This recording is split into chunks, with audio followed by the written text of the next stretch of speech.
What was most, I guess, most interesting about what Napster represented that no longer exists was the fact that there was a breadth of selection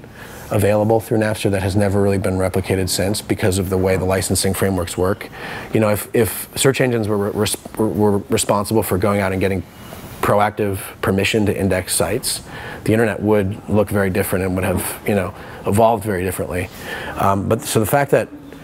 media sharing services are required to start from zero and get permission, as opposed to, say, making things available and then respecting rights holders who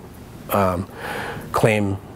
ownership of works, is an unfortunate paradigm that had a big effect on the success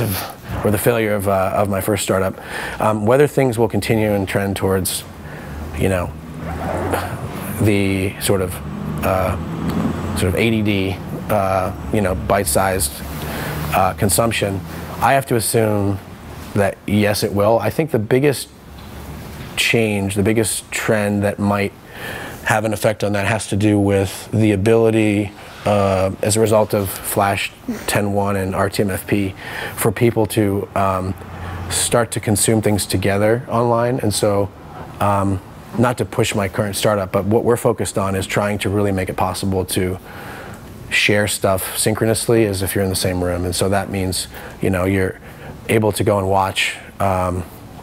TV show and see the person's face and experience it together as if you're there together. You'll be able to shop online together and browse. And so that ability to do things synchronously as opposed to sort of the asynchronous web right now, which allows you to have a large number of connections, but really you have so many things competing for your attention at any given time that it's hard to imagine any one thing capturing your attention long enough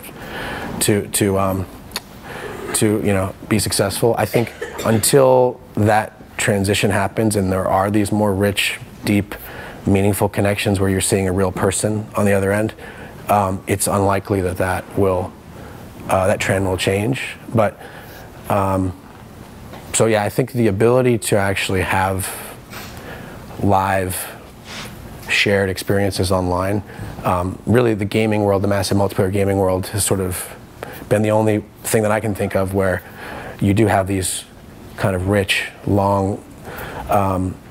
experiences that develop friendships that feel like they're shared experiences that help grow a relationship or friendship and allow you to kind of collectively invest in media.